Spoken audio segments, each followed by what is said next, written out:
Okay, we're back for lecture 6. And in this lecture, we're going to do America, as it were. Because the last few weeks, I have been talking a lot about Europe and European things and culture in Europe, and kind of blurring Europe and America together with this term, right, Western, which doesn't really mean anything. And so I want to pivot back to the US and kind of go back in time a bit to do so. That is, I want to go back to, we'll see, the 19th century, straight a little bit past there. To do this, it's going to be story time. Story time about a young Professor Grigoli. I grew up in Newton, Massachusetts, as you see here, which is kind of west of Boston and east of Interstate 95. Though kind of the people who have been around for a while, kind of following that New England convention of naming things by what they used to be. We'll still call it 128. Oh no.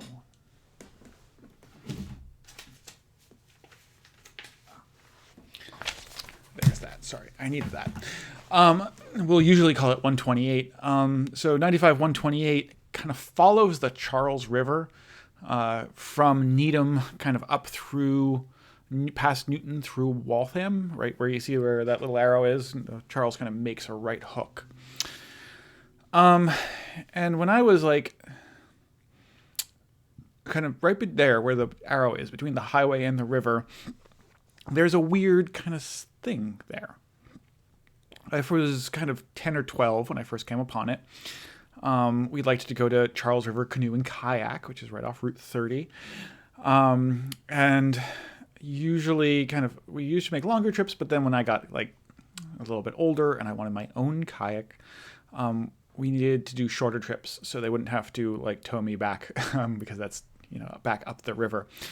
Once we went a bit too far, my dad tried to push me a little bit too hard, and I had to stop on the way back, and we pulled over right there on the bank of the river to rest, and I kind of went into the woods to explore. And as I was exploring in the woods there, I came across a tower. There's 2 images of it here. It's a weird tower. It's made, as you can kind of see, out of New England fieldstone. That is to say, the stones that farmers in New England have been plowing up from glacial till for centuries now and making into walls. That's why you see so many walls around New England. They had to do something with it. And I was really interested in this tower. It's kind of a cool tower. But then I was told that I couldn't squeeze past that grate. I thought I couldn't get in that. I wanted to go climb it. I told I wasn't allowed to do that. So I quickly kind of lost interest there. And as you can see, the tower has like this enormous granite plaque sent into the side. And I didn't read it when I was that age. I didn't care about it. I was more interested in finding a yew tree to make a bow and arrow because I had read my Robin Hood. I knew bows and arrows had to be made out of yew. I didn't know that yew trees are not native to the Americas and can only be found in Europe. If I had read that slide or that picture, that plaque there, I would have found that it said AD 1000, AD 1889, Norumbega, city, country, fort, river. Norumbega equals Normbega, Indian utterance of Norgega, the ancient form of Norwega, or Norway, to which the region of Vinland was subject. City, at and near Watertown, where remain today docks, wharves, walls, fans, and basins. Country, extending from Rhode Island to the St. Lawrence, first seen by Bjarni Herjulfsson in 985 AD, landfall by Leif Erikson on Cape Cod 1000 AD, Norse canals, dams, wells, pavements, forts, terraced places of assembly remain today. Fort, at the base of tower and region about, was occupied by the Breton French in the 15th, 16th, and 17th centuries. River. The Charles, discovered by Leif Erikson, 1000 AD, explored by Thorwald, Leif's brother, 1003 AD, colonized by Thorfinn Karlseni, 1007 AD. First bishop, Erik Knupson, 1121 AD. Industries for 350 years. Massor wood, burrs, fish, furs, agriculture. Latest Norse ship returned to Iceland in 1347. In case you're wondering, if you've ever seen there's an anime called Vinland Saga. That's Thorfinn Karlseni, same Thorfinn. This is nonsense. There is not a word on this plaque. I mean, these people existed. The names, the historical names he gave them existed. No one ever settled here. There is no. This is nonsense. There is no really linguistic relation between Norumbega and Norway.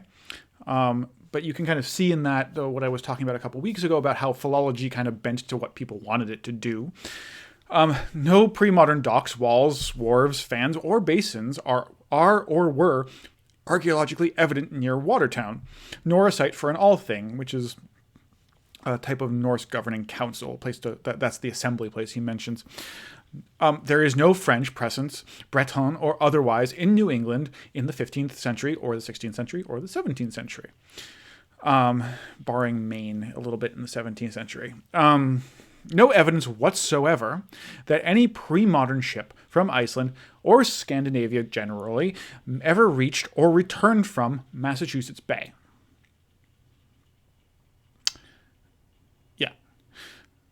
The reason why he thought this tower was there, by the way, that archaeologically evident, is he walked into the woods. They found the guy who made this tower. We haven't talked about him yet. The guy who made this tower walked into the woods and looked around and saw a bunch of stones there and went, tower. No. Anyway, so what the heck, right? There's this big monument in the woods with a plaque on it that contains a bunch of lies. Well, Norumbega Tower exists because of this guy, Eben Norton Haresford. He was the Rumford Professor and lecturer on the application of science to the useful arts at Harvard University. I like that, application of science to the useful arts, as if science was not a useful art.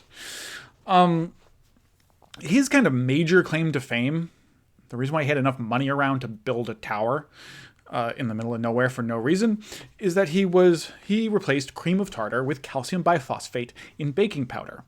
And this is Rumford baking powder, this is Rumford, Rhode Island, which is just right across the river, just kind of East Providence. There's a 7 stars there.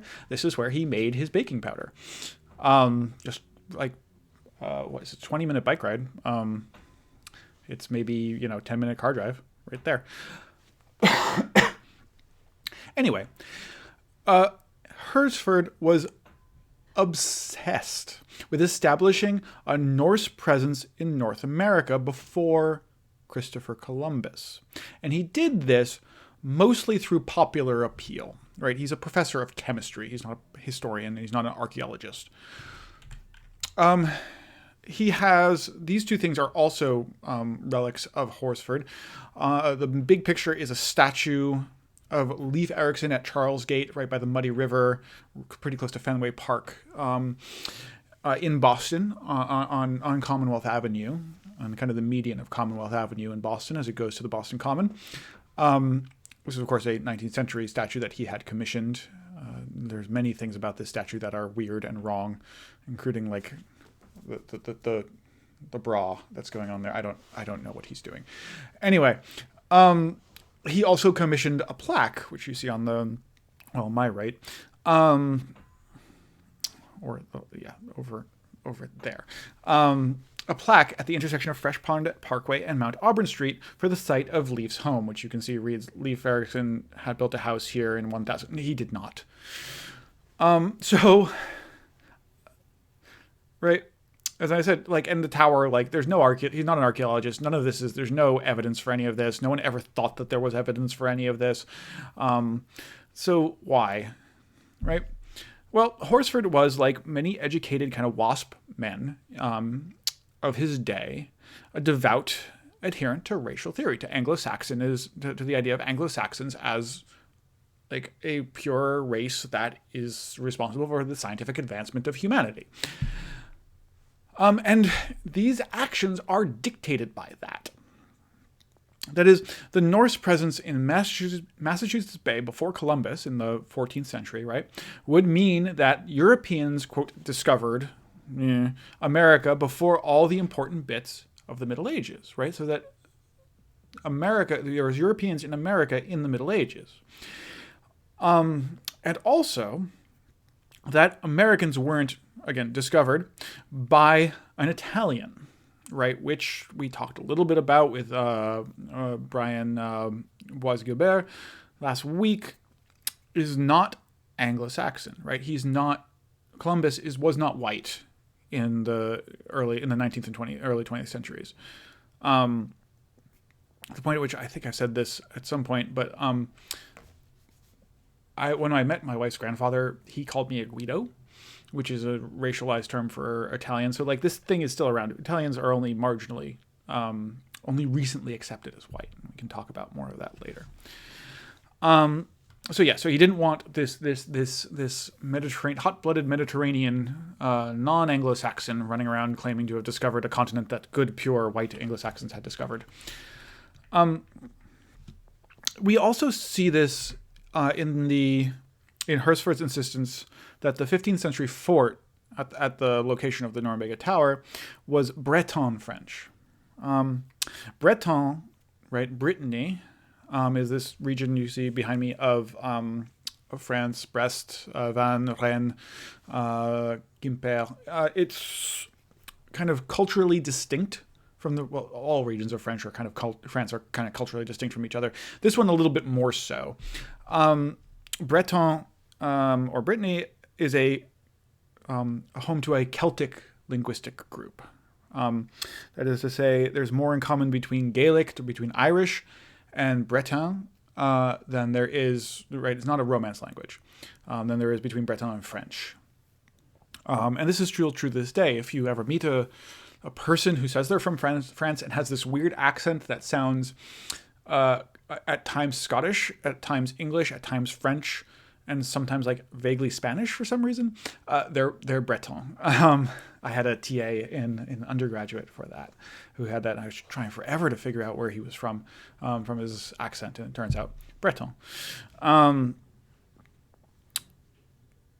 so by picking Breton French, right, over Parisian French, for example,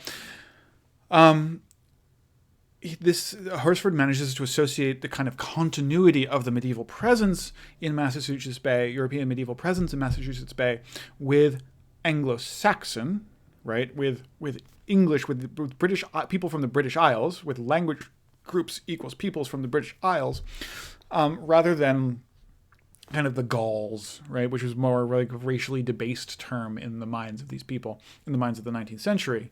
Gauls, or, God forbid, the Normans, who come from Normandy, which is just the next peninsula up. Whatever. I'm not going to try to make this make sense, because it does not make sense to me. But it's really important to note, kind of in doing this, in making plaques and towers and statues, right? And the tower and the plaque are not in prominent places. The statue is in a very prominent place. But in doing this, Horsford was deliberately pitching kind of his worldview to a popular audience, right? Art rather than articles, right? He's not writing anything about this. Historians at the time probably wouldn't have credenced any of it anyway. But, it's his kind of way of making an argument. And he's kind of hardly alone in this. Because late 19th century America was absolutely obsessed with the European Middle Ages. For example, Worcester Art Museum, which this is not, has now acquired. Now this is the Higgins Armory Museum. You see behind me. It is now defunct. The collection has been acquired by the Worcester Art Museum. The Higgins Armory Museum, and now the Worcester, has the largest collection of medieval arms and armor on the left side of the Atlantic. This is due to the collecting, kind of the eccentric collecting habits of John Woodman Higgins, who was a 19th century steel baron. Among kind of his other claims to fame was he was responsible for the design of World War I troops helmets, designed by Bashford, what's his name? Bashford Dean, which is a great name.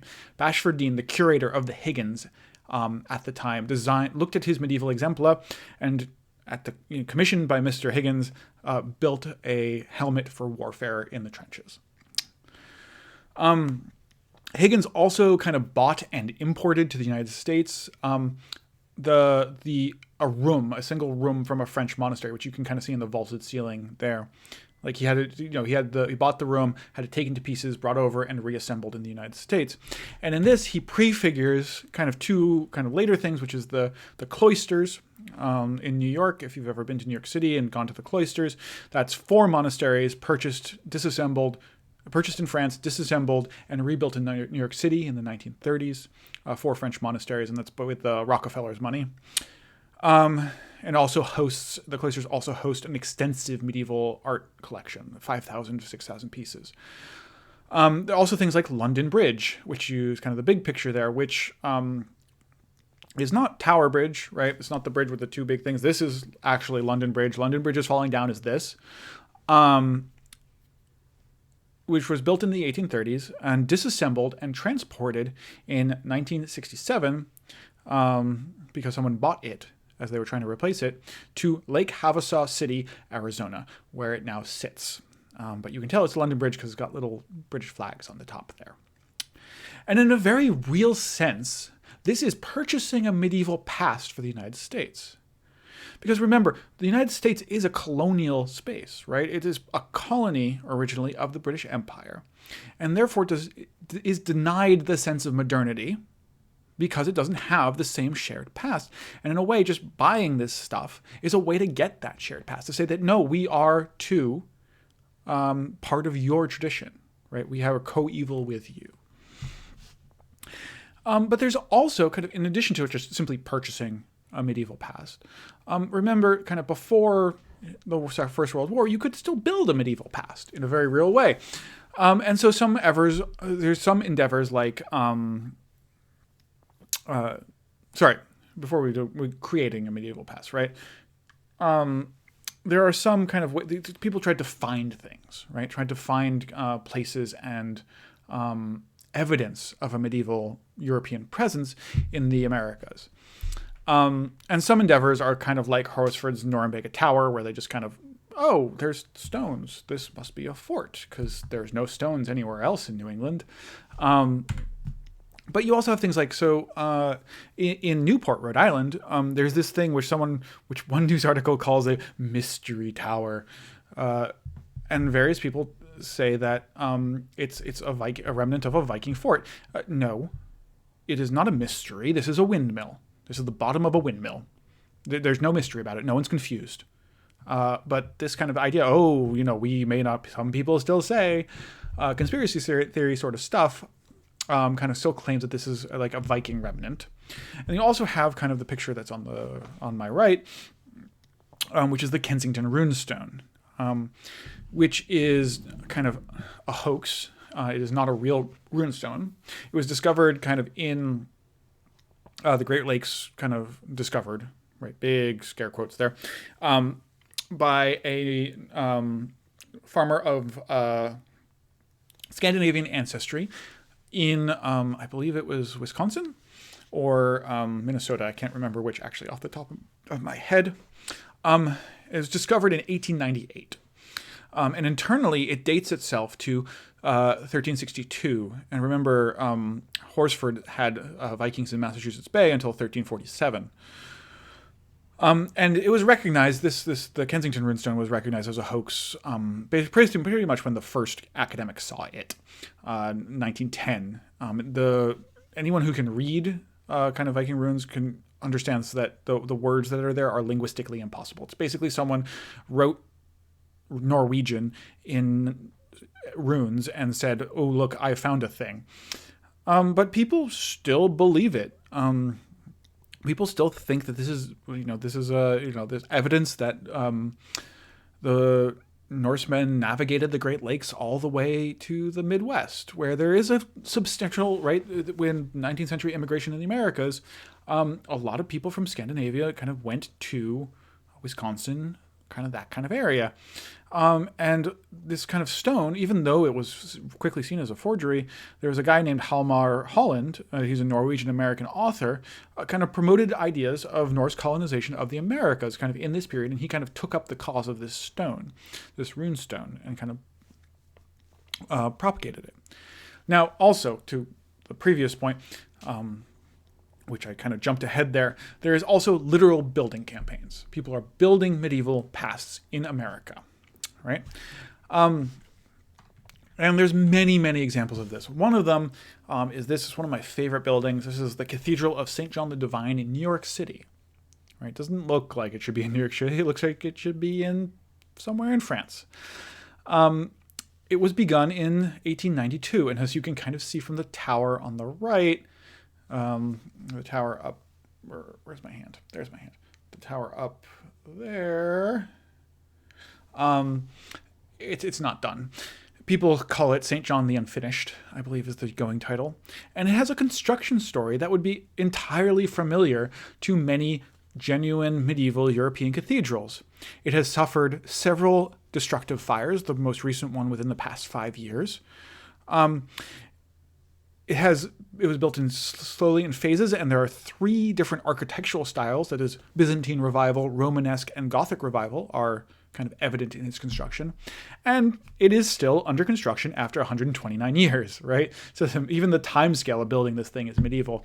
Someone once told me that they imported Italian, it's made out of Italian stone, stone imported from Italy. Someone once told me that they also imported Italian stonemasons, which would have been incredible kind of in 1910 or so when there was, quota restrictions against immigrants from Italy. I haven't been able to confirm that, but that's something I was once told.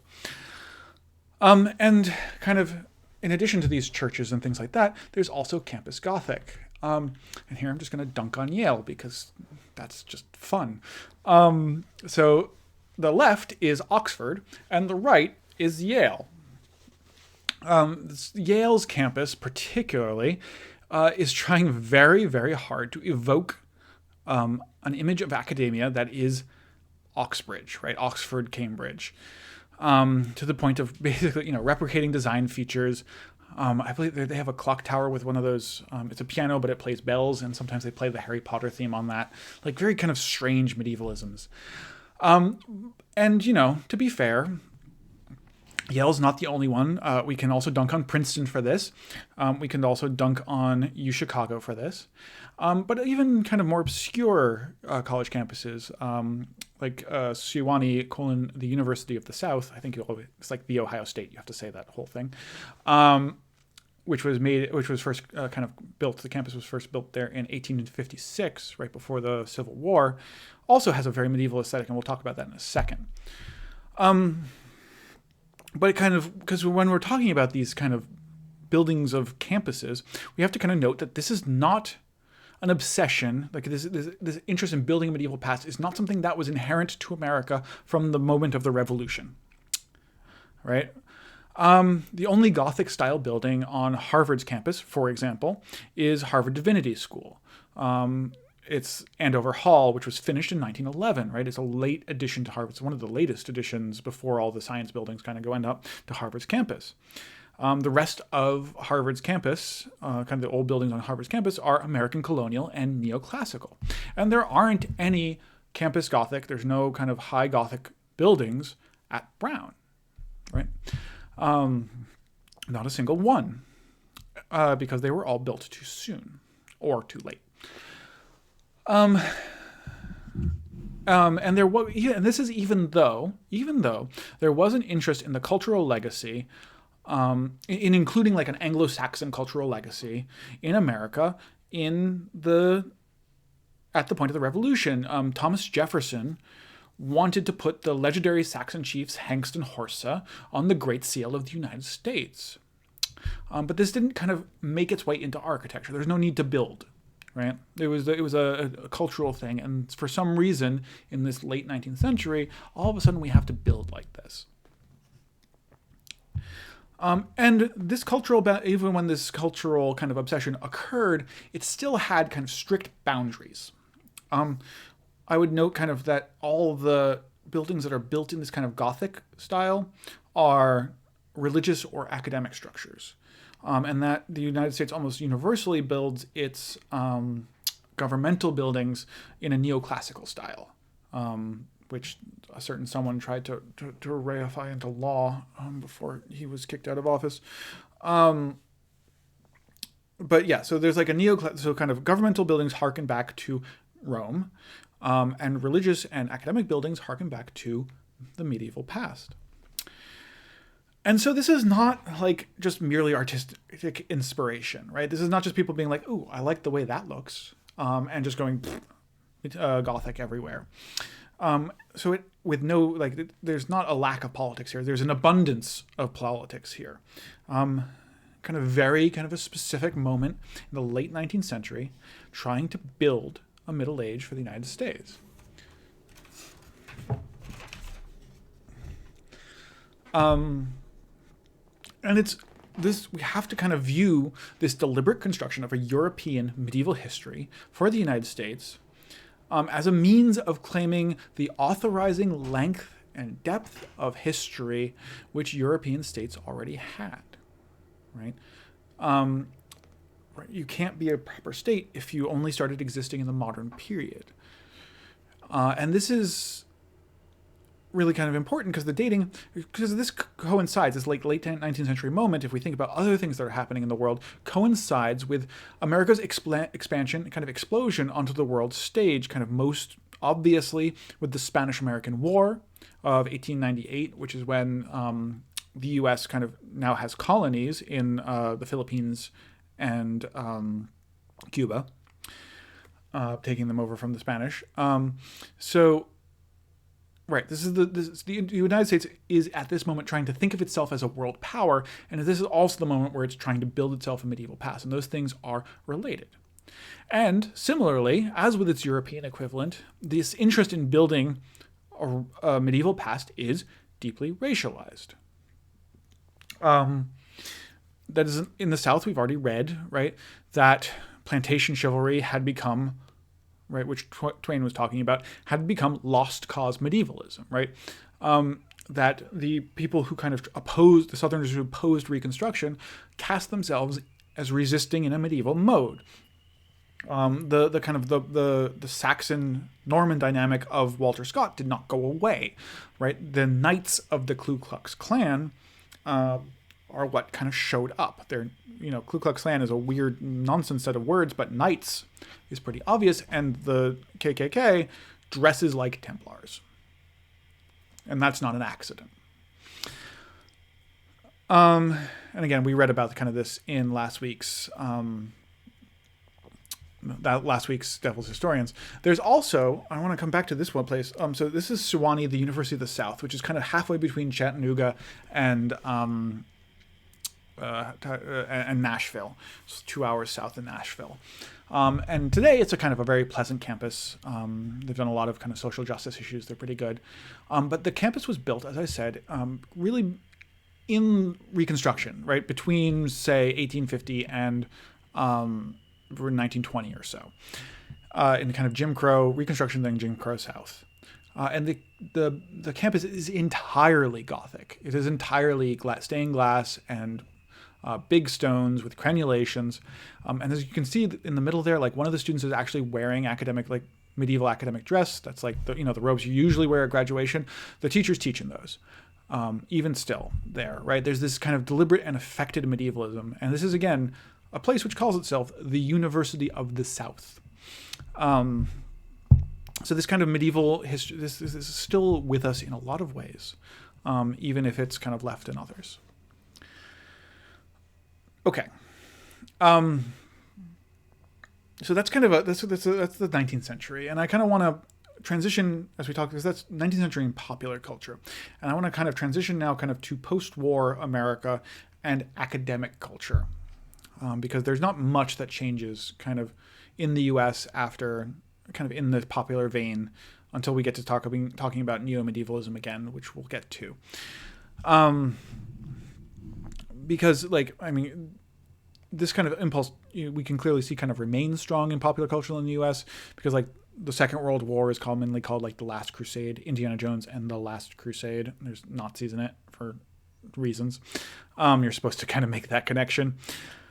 Because the 1920s, right, the post-war period, was also a moment where there was a new kind of professionalization among medieval historians, but also kind of in the American, like, this is the origin points of what we now have as a university structure in the United States more than anything else. The Medieval Academy of America, which pays my salary in part, by the way, was founded in 1925. And as is their Journal of Medieval Studies, which is, can you see it? No, you can't. I have some of them around, but the Journal of Medieval Studies, which is quite unfortunately named Speculum, which means mirror in Latin, but was also a gynecological implement. And yes, we have all made all the jokes that there are to make about that. And it was kind of the creation of the Medieval Academy of America and this premier journal of medieval studies, Speculum, was done under the stewardship of a man named Charles Homer Haskins, who you see behind me, died in 1937. So this kind of interwar period, kind of he ruled. He was advisor to Woodrow Wilson, to President Wilson during the First World War, and a professor of medieval history at Harvard. His most famous work is kind of reinvigorating a positive image of the Middle Ages with a book called The Renaissance of the 12th Century, which argues that this kind of 12th century period was this point of revitalization in medieval Europe. And he has a very, very strong legacy within the American university. Medievalists like genealogies. We like to, list out people's family trees and stuff like that. And we do that with professors as well. And we're actually one of the few fields that really does this. I've talked to other academics and they don't kind of know their history here. But Haskins' students are Joseph Strayer, who is a professor at Princeton in the 1960s. Strayer was also, he also recruited for the CIA. If you ever seen the movie with Matt Damon, it's like The Good Shepherd, where Damon is like a Yaley and he gets recruited into the CIA. This is basically Strayer. Strayer is doing the recruiting of young American talent into the CIA. One of Strayer's students is the guy you see kind of in the other corner opposite him. His name's Tom Bisson. Tom is a lovely man, also a professor at Harvard, or was a professor at Harvard until he retired about 20 years ago. Still kicking around, though.